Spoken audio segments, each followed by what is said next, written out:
Welcome to MyDealStash. I'm your host, John Bear, and today I'll be showing you how to replace a Kenmore water filter, number 9081. So if you have this water filter, I hope this helps you. Alright, let's get started. Take it out of the box. You may have a purple tab on top of your water filter. Mine didn't have it for some reason, but make sure you pull that tab out before putting the water filter in. Alright, let's go to your water filter door and let's open it and take out the old water filter. Notice the arrow. It is pointing up. Make sure your new water filter that you put in is pointing up as well, or at least in the direction that your water filter was pointing, if it's in a different location on your refrigerator. Alright, let's push it in.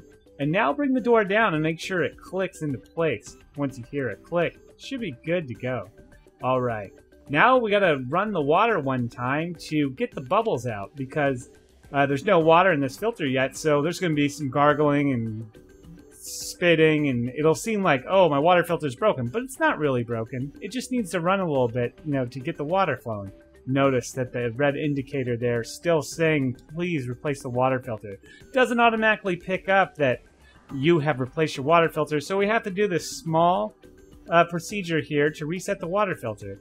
So in order to do this, press the temperature and the settings button at almost the same time.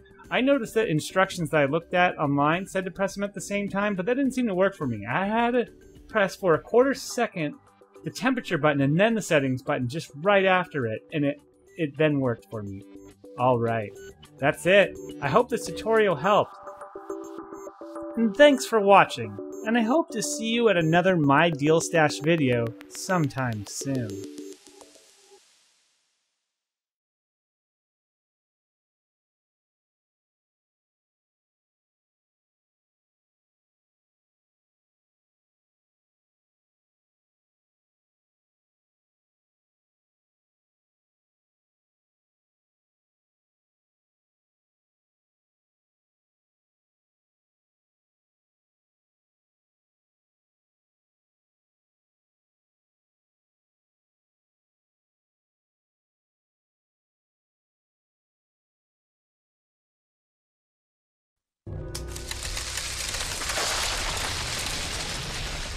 MyDealStash.